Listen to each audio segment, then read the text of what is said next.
Hello friends, rapid revision series में आप सभी का स्वागत है, जहां पर हम बात कर रहे हैं आपके आरसीसी सब्जेक्ट की। आरसीसी सब्जेक्ट्स के प्रीवियस लेक्चर्स में हमने डिस्कस किया था introductory part of doubly reinforced beam के बारे में। आपको ये जाना था कि सर डबली रेनफोर्समेंट का यूज हम कब करते हैं, क्यों करते हैं, क्या रीजन है, उन सभी बातों को हमने प्रीवियस लेक्चर्स के अंदर कवर कर लिया है। इस पार्ट्स के अंदर हम उसका एनालिसिस पार्ट कवर करेंगे, जैसे कि हमने सिंगली रेनफोर्स का किया है। तो आइए बात करते हैं आज के इस सेशन की। देखिएगा यहाँ पे मैंने क्या किया है, आपके पास एक डबली रेनफोर्स बीम के एनालिसिस के लिए एक सिंपली सपोर्टेड, हालांकि है ये आपके पास रेक्टेंगुलर, बट जब हम इसको 3D में बनाएंगे तो ये किस तरह का बनेगा, आपके पास as a simply supported beam की तरह दिखेगा। ठीक है, तो जब मैं बात करता हूँ अभी दिखेगा कि डबली रेनफोर्समेंट की, तो डबली के लिए मैं क्या कर रहा हूँ, इसके 5 बार में इसके बॉटम पे प्रोवाइड कर रहा हूं और 3 बार में इसके कहां पे प्रोवाइड कर रहा हूं सर, टॉप में प्रोवाइड कर रहा हूं। क्लियर है? बिल्कुल सही सर, सही बोले। तो अगर मैं बात करता हूं तो इसको मैं रिप्रेजेंट कर सकता हूं, ये क्या है सर आपके पास, ये है एरिया ऑफ स्टील। ठीक है, और ये है आपके पास area of steel in compression, ASC is equal to, पहले हम एनालिसिस करेंगे इसका एज ए सिंगली की तरह। सिंगली के लिए क्या करना पड़ेगा, इसको सिंगली के लिए यहाँ पे 5 बार है, मैं यहाँ पे रख देता हूँ सर कितने बार, इसके 3 बार। कितने बार रख दिए हैं स्टूडेंट मैंने, 3, 1, 2 एंड 3। क्लियर है? ये जो है ये किसके लिए डिजाइन किया जाएगा, ये एग्जाम में बहुत इंपॉर्टेंट है। ये आ गया आपके पास एरिया ऑफ स्टील इन 1। तो ये जो डिजाइन किया जाएगा आपके पास, ये MU लिमिट के लिए डिजाइन करेगा, जो आपने लिमिटिंग मोमेंट ऑफ रेजिस्टेंस निकाला है उसके लिए ये डिजाइन किया जाएगा। ठीक है, और अगर आपके पास नेक्स्ट आता है तो ये आपके पास मैंने ब्रेक कर दिया इस डायग्राम को। अब यहाँ पे 5 थी, 3 यहाँ ले ली, तो यहाँ पे कितनी रही आपके पास, 2, और ऊपर कितनी है सर, 1, 2 एंड 3।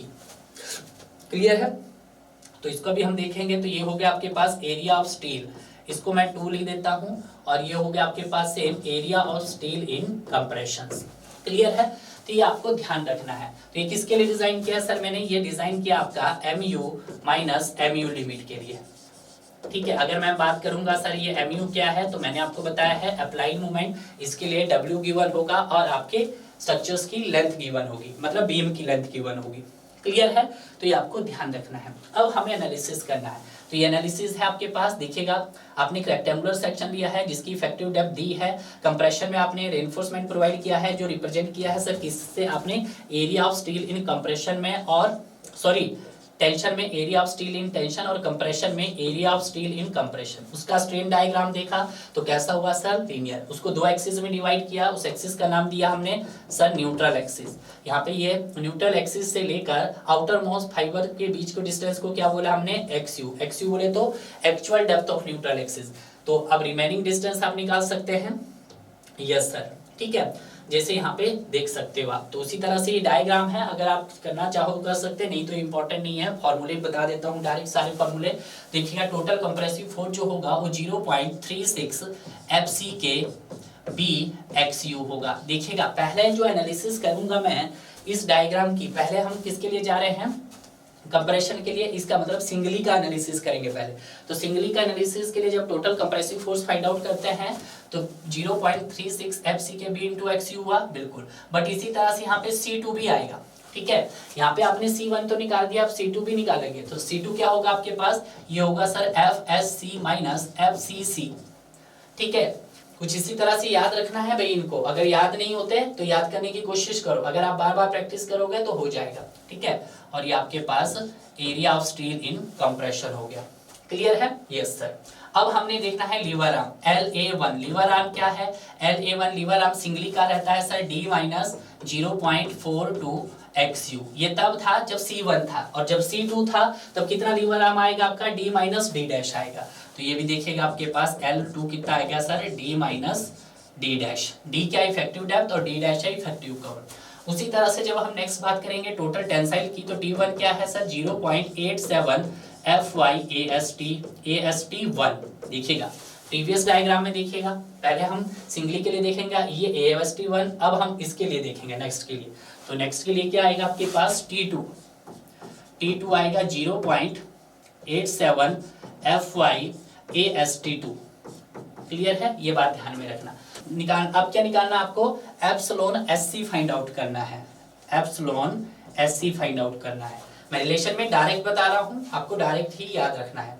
तो एप्सिलॉन एस सी क्या हो जाएगा आपके पास, तो ये हो जाएगा sir 0.00351 minus D dash upon x you. ये क्या निकाल दिया आपने, एप्सिलॉन एस सी निकाल दिया है। तो जितने भी बेसिक फॉर्मूले थे उन सभी बेसिक फॉर्मूलेस को हमने यहाँ पर लिख दिया है। अब हम इसका एनालिसिस करेंगे। एनालिसिस के लिए सबसे पहले आप क्या निकालोगे, अब हमें क्या निकालना है, to determine the actual depth of neutral axis. तो इसके लिए हम क्या करते हैं, load taken by concrete in compression is equal to load taken by in tension, या उनको बोल सकते हैं total compressive force is equal to total tensile force. तो यहाँ पे मैं लिख देता हूँ total compressive force is equal to total tensile force.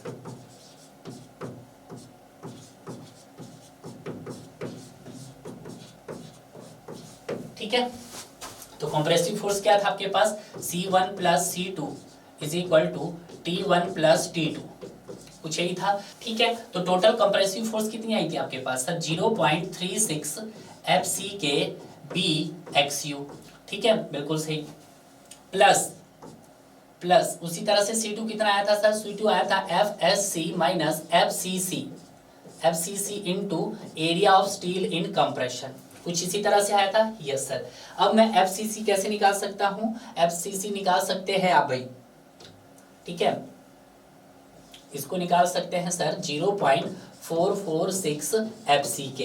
तो इस वैल्यू को भी आप यहाँ पे पुट कर सकते हैं। क्लियर है, ये तो निकाल दिया आपने। नेक्स्ट C1 हो गया, C2 हो गया, निकल के आ गया। यस सर, अब यहाँ से क्या है, FSC निकालने के लिए आपको एप्सिलॉन SC पता होना चाहिए। एप्सिलॉन SC की वैल्यू मैंने अभी बताई थी sir 0.00351 minus D dash by XU, कुछ इसी तरह से बताई थी। यस सर, क्लियर है। अब आपको निकालना है C1 प्लस C2 निकाल दिया है, अब इज इक्वल टू टेंशन निकालना है। टेंशन में क्या था सर, टेंशन था आपके पास 0.87 FY AST1 plus 0.87 FY AST2। Clear है, इसी को आप लिख सकते हैं 0.87 FY कॉमन ले लो, AST1 प्लस AST कर दो। क्लियर है, बिल्कुल सही। अब आपको निकालना है limiting depth of neutral axis. तो दोनों स्टेट पे देखना है, तो देखिएगा वैल्यू क्या रहेगी। XU लिमिट पहले भी बता चुका हूँ, ये XU limit by D is equal to 700 by 1100 plus 0.87 FY। ठीक है, और इस टर्म को क्या बोलते हैं आप, इस टर्म को बोलते हैं sir coefficient of limiting neutral axis, जिसको हम K से रिप्रेजेंट करते हैं। किससे सर, K से। तो इसको मैं पूरा अगर लिखना चाहूँ फिर से, XU limit by D is equal to K हो जाएगा। यस सर, तो यहाँ पे अगर मैं वैल्यू लिखूँ तो ये हो जाएगा मेरे पास XU limit by K D। ठीक है, जहां पे मैंने अगर K की वैल्यू देखी तो ये FE 250 के लिए भी बता चुका हूं, आपके पास FE 415 के लिए भी बता चुका हूं और FE 500 के लिए भी बता चुका हूं। ठीक है, 250 के लिए कितनी रहेगी सर, ये रहेगी 0.53 K की वैल्यू, 415 के लिए 0.48, 500 के लिए सर 0.46 रहेगी। क्लियर है, इतना क्लियर हो गया भैया आपको। यस सर, नेक्स्ट केस आता है कंप्रेशन स्ट्रेन इन 0.025। तो इस केस में भी क्या होगा आपके पास, तो ये देखिएगा XU लिमिट बोलो या XU max by D is equal to 500 divided by 900 plus 0.87 FY। ठीक है, ये हो गया है। तो इसको भी आप देखें तो ये इसको भी आपने K टर्म दे दी है, तो ये हो जाएगा हमारे पास XU limit is equal to K D। अब ये D कौन सा है सर आपके पास, इफेक्टिव डेप्थ वाला क्लियर। क्लियर है, तो आपने पहले क्या निकाला, एक्चुअल डेप्थ निकाला, total compressive force is equal to total tensile करके निकाल दिया। उसी तरह से आपने limiting depth of neutral axis निकाल दिया। अब जब दोनों निकाल दिए हैं तो आप इनका कंपैरिजन कर देंगे। थर्ड स्टेप में क्या करेंगे आप, तो यहाँ पे लिख देता हूँ, थर्ड स्टेप कंपेयर कर दीजिएगा। कंपेयर किस किस का कीजिएगा, x actual depth axis and limiting depth of neutral axis. ठीक है, तो इससे आपको क्या पता चलेगा, इससे पता चल जाएगा सर किस टाइप का सेक्शन है। ये तो आप पता ही है किस टाइप का सेक्शन है आपके पास, वो अंडर रेनफोर्स सेक्शन है या फिर ओवर रेनफोर्स सेक्शन है या फिर वो बैलेंस सेक्शन है। BS बैलेंस सेक्शन है, ओवर रेनफोर्स अंडर रेनफोर्स में। अगर X U is equal to X U limit तो बैलेंस, अगर X U less than X U limit, under X U more than X U limit तो over reinforced. ठीक है, तो ये ध्यान रखना है। तो अब देखेंगे हम अपना मोमेंट ऑफ रेजिस्टेंस। तो मोमेंट ऑफ रेजिस्टेंस कैसे निकलेगा स्टूडेंट, ये निकलेगा आपके पास MOR is equal to total compressive force into lever arm. देखिएगा आप कंप्रेशन के केस में भी निकालेंगे और टेंशन के भी निकालेंगे। तो C1 क्या था, C1 के कारण जो आया था 0.36 FCK B XU, lever arm कितना हो जाएगा D माइनस 0.42 XU। ठीक है, ये किसके कारण है सर, C1 के कारण। उसी तरह से C2 के कारण कितना था, C2 के कारण था sir FSC minus FCC into area of steel in compression into lever arm. तो लीवर आर्म कितना, D minus D dash. Clear है, बन गया फॉर्मूला? यस सर बन गया। थोड़ा सा टफ लग रहा होगा बट आपने प्रीवियस अच्छा किया होगा तो नहीं लिखेगा। Moment of resistance in case of tension, तो ये हो जाएगा total tensile force into lever arm. तो टोटल टेंसाइल कितना था sir, 0.87 FY AST1, lever arm D minus 0.42 XU। Clear है, प्लस C2 के कारण 0.87 FY AST1 की जगह कितना आएगा, AST2, ये AST1 है, ये AST2, lever arm D minus D dash. Clear है, तो ये था आपका एनालिसिस का पार्ट जो हमने कवर कर दिया है डियर। डबली रेनफोर्स को भी कवर कर लिया है यहाँ पे और सिंगली को भी हमने कवर कर लिया है डियर। अब मिलते हैं हम आपको नए लेक्चर्स में, तब तक आप इसी तरह से पढ़ते रहिए और आगे बढ़ते रहिए।